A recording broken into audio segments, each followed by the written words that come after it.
রামকৃষ্ণ পরমহংসদেবের 190তম জন্ম মহোৎসবের সকাল থেকে সেজে উঠেছে বেলুড় মঠ। মঙ্গল আরতি, বেদ পাঠ, কবিগান, লোকগীতির মধ্যে দিয়ে সকাল থেকে উৎসবের মেজাজ। ভক্ত সাধারণের জন্য সম্পূর্ণ উন্মুক্ত বেলুড় মঠ প্রাঙ্গণ। শ্রী শ্রী রামকৃষ্ণ পরমহংসদেবের 190তম জন্ম মহোৎসবে সকাল থেকে সেজে উঠেছে বেলুড় মঠ।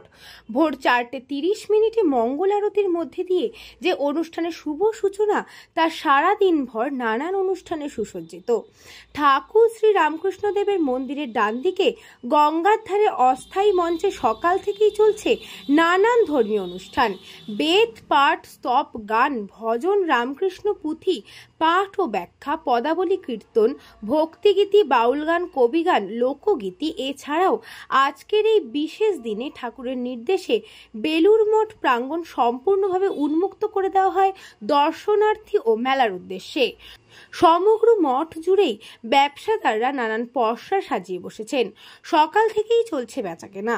এছাড়াও বেলা 11টা থেকে দুপুর 2টো পর্যন্ত হাতে হাতে প্রসাদ বিতরণের ব্যবস্থা করা হয়েছে মা শারদা সৎব্রত প্রসাদালয়ে।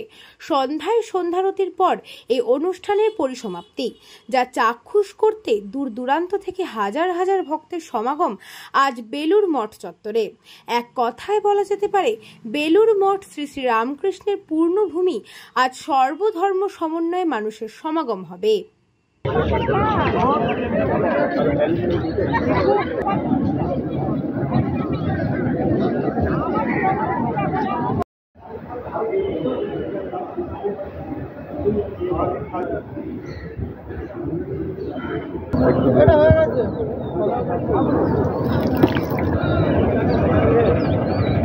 ব্যুরো রিপোর্ট, নিউজ বঙ্গ টাইম।